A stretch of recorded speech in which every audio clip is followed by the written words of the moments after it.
Кәрістер жалаң аяқ жүру арқылы үй жағдайында қалай денсаулықтарын тегін күтеді. Тіпті акиматтан осындай парк жасап берген халқын ойлап. Негізі барлықтарыңыз білесіздер ғой, әр адамның мына табанның астында әрбір точкелерінде денсаулық ішкі организм тікелей байланысты екен. Ұмытшақ аурулары, бас аурулары, мұрын, тамақ, щитовик, асқазан, бүйрек, қуық. Қыздар біз айына бір рет ауырамыз ғой. Мына бір күні бассаңыз, ішіңіз ауырмайтын болады. Жүрек, жөтелу, өкпе, иық, құлақ, көз, жалпы бүкіл организмге осы табаныңызда точкаларды бассаңыз, денсаулықтың алдын күтуге болады. Сіз жалаң аяқ жүру арқылы қандай нәтиже көре аласыз? Шаршағаныңызды басады, қан айналымдарын жақсартады, бұлшықеттеріңізді жақсартады, стресске жақсы, асқазан қорытуларыңызға ең бастысы күліп жүруіңізге жалаң аяқ жүрудің себебі көп тиеді. Күнделікті өмірде қалай жалаң аяқ жүремін кетіп көрсетемін. Кореяның акиматына риза боламын, халыққа бүкіл жағдайын жасап қойған. Жалаң аяқ жүру үшін осылай аяқ киіміңізді шешіп, аяқ киіміңізді мына жерге қойып кетсеңіз ешкім алмайды. Ал ең соңында аяғыңыз тазалап жуып кетесіз, тіпті суда тегін. Кеттік, жалаң аяқ жүреміз.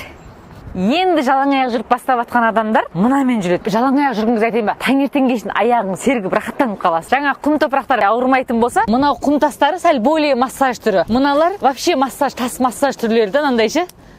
Ал енді мен сияқты массажды қатты жақсы көретін болсаңыздар, мынандай әртүрлі тастарды бассаңыздар, айбай, ауырады.